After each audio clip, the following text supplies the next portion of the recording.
فی الحال یہاں رہو، تمہیں کوئی تکلیف نہیں ہوگی۔ آفتاب کمال نے مجھے اشارہ کیا اور کچھ دور لے جا کر بولا، یہ جگہ اتنی محفوظ نہیں ہے چیف، مگر کہاں رکھا جائے؟ میں اپنے ساتھ لے جاؤں گا، حفاظت کر سکو گے؟ شمس موجود رہے گا۔ اوکے پھر ٹھیک ہے، انتظام کر لو۔ آفتاب کمال اسے اپنے بنگلے پر لے گیا۔ رضوانہ فریدہ کے پاس تھی، یہاں صرف ملازم رہ گیا تھا، اس کا چارج شمس کو دے دیا گیا اور پھر ہم نے وہاں بیٹھ کر چائے پی۔ اب چیف یہی میں سوچ رہا ہوں، میری ایک رائے ہے۔ کیا؟ میں نے سوال کیا۔ میرا خیال ہے ہمیں کرسٹینا لیمبرٹ پر ہاتھ ڈال دینا چاہیے۔ آپ کو علم ہے چیف، وہ ہمارے اہم ترین راز حاصل کر چکی ہے۔ بے شک یہ سچ ہے کہ وہ اس سلسلے میں مزید کام کرنا چاہتی ہے، لیکن یہ بھی ہو سکتا ہے کہ اپنے اس مقصد میں ناکام رہ کر وہ یہاں سے فرار ہونے کی کوشش کرے۔ ایسی صورت میں چیف اس کا کیا بگڑے گا؟ وہ تو اہم ترین فوجی راز لے کر فرار ہو جائے گی، بس یہ خوف ہے میرے دل میں۔ اب آپ بتائیے اس سے کیا فرق پڑتا ہے کہ غداران قوم اسے جس طرح تھوڑے بہت راز فراہم کر چکے ہیں اسی طرح مزید اور بھی اس کے حوالے کر دیں۔ چیف بس اس سے اتنا ہی فائدہ ہوگا کہ مزید کچھ غدار روشنی میں آ جائیں گے، لیکن کیا ہم ان کے لیے اتنا بڑا خطرہ مول لے سکتے ہیں؟ میں گہری سوچ میں ڈوب گیا۔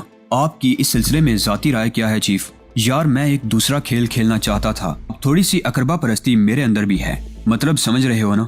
جی تو اس سے کسے انکار ہے؟ آفتاب کمال نے مسکراتے ہوئے کہا۔ ڈی آئی جی صاحب کو بالکل کلیئر کرنا ہے اور اس کے لیے ضروری ہے کہ فوجی حکام کے سامنے ڈی آئی جی صاحب کے کردار کو پیش کیا جائے۔ یار باپ ہیں وہ میرے، اپنے باپ کے لیے بھی اگر کچھ نہ کیا تو پھر یوں سمجھ لو کہ زندگی میں کچھ کام ہی نہیں کیا۔ آفتاب کمال سوچ میں ڈوب گیا، پھر اس نے کہا، تو پھر آپ کا کیا ارادہ ہے چیف؟ پرانے تعلقات کو ٹٹولتا ہوں۔ کرنل اعجاز یاد ہوں گے تمہیں بہت اچھی طرح۔ آپ کو یہ معلوم ہے کہ کرنل اعجاز اب چیف آف ملٹری انٹیلیجنس ہے؟ نہیں، میرے علم میں یہ بات نہیں ہے، میں نے گردن ہلاتے ہوئے کہا۔ انہیں یہ اعزاز مل چکا ہے؟ گڈ، یہ تو اور بھی اچھی بات ہے، اس طرح ہمارا کام آسان ہو جائے گا۔ ہاں یہ بات تو ہے، آفتاب کمال بولا۔ ویسے ایک بات تو بتاؤ آفتاب، کرسٹینا لیمبرٹ ہمارے ملک میں کس نام سے آئی ہے؟ کیا تمہیں اس بارے میں تفصیلات معلوم ہیں؟ ہاں، وہ کرسٹینا لیمبرٹ کے نام سے ہی آئی ہے۔ اس کی دیدہ دلیری قابل دید ہے چیف۔ یہاں ایک ہوٹل میں رقص کرتی ہے، اس کے طائفے میں 9 آدمی ہیں، سارے کے سارے غیر ملکی۔ قانونی طور پر یہاں آئی ہے، غیر قانونی طور پر نہیں۔ اس کا مطلب ہے کہ صورتحال خطرناک ہو جائے گی۔ نہیں ہوگی چیف۔ کیوں؟ میں آپ کا مطلب سمجھ رہا ہوں۔ اگر وہ باقاعدہ ایک ثقافتی پروگرام یا ثقافتی نہ صحیح کمرشل پروگرام کر رہی ہے یہاں اور اپنے وطن سے پاسپورٹ وغیرہ حاصل کر کے یہاں پہنچی ہے تو آپ کے خیال میں اس پر ہاتھ ڈالنے میں آپ کو دقت ہوگی؟ چیف میں آپ کو پہلے ہی بتا چکا ہوں کہ ڈپارٹمنٹ 2A4 سے میں نے سارا ریکارڈ ہٹا لیا ہے اور وہ ریکارڈ میرے پاس موجود ہے۔ میں پرخیال انداز میں آفتاب کمال کو دیکھتا رہا۔ آفتاب کمال کو تو پہلے ہی میں ایک عالمی انسائکلوپیڈیا قرار دے چکا تھا، یقیناً اس کے پاس ہر طرح کے ریکارڈ موجود ہوا کرتے تھے۔ کرسٹینا لیمبرٹ کو اس نے ایک لمحے میں بلا وجہ ہی نہیں پہچان لیا تھا۔ بہت ہی دلچسپ صورتحال ہو گئی تھی۔ میں نے اسے کہا، آفتاب کمال یہ ریکارڈ تم نے بڑی مشکل سے محفوظ کیا ہوگا۔ چیف حالات کچھ بہتر ہو جائیں تو ہمیں ڈپارٹمنٹ 2A4 کی طرز کی ایک عمارت بنانا ہوگی۔ ہمارا کام بہر طور اس انداز میں چلے گا۔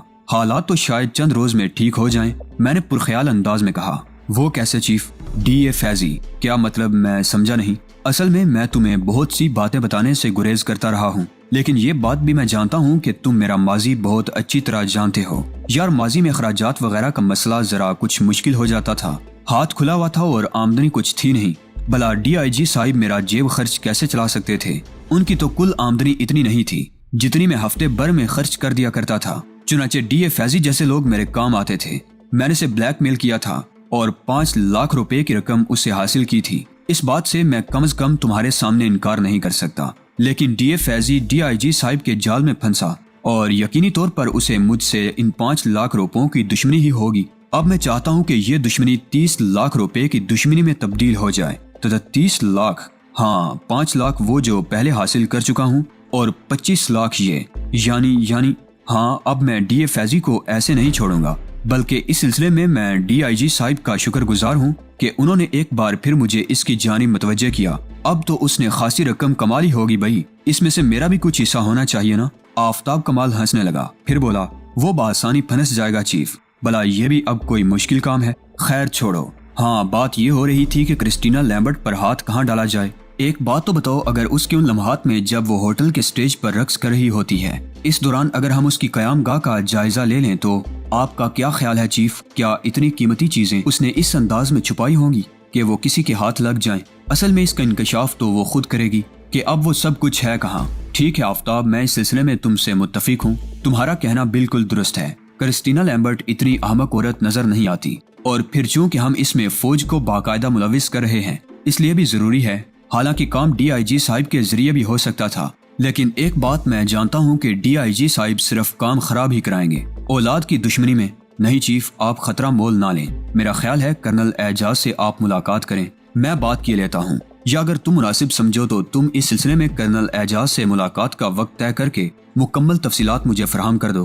یہ کام میں کر لوں گا چیف، کرنل اعجاز یقیناً آپ کو فوراً ہی پہچان جائیں گے۔ بس تو پھر ٹھیک ہے، اب تم آرام کرو، بیچارے جمیل درانی کو بھی زیادہ پریشانیاں نہیں اٹھانی چاہیے، جو لوگ ہم سے تعاون کر رہے ہیں ہم ان کا پورا خیال رکھیں گے۔ اوکے چیف، اوکے، بالکل ٹھیک ہے، آفتاب کمال نے کہا۔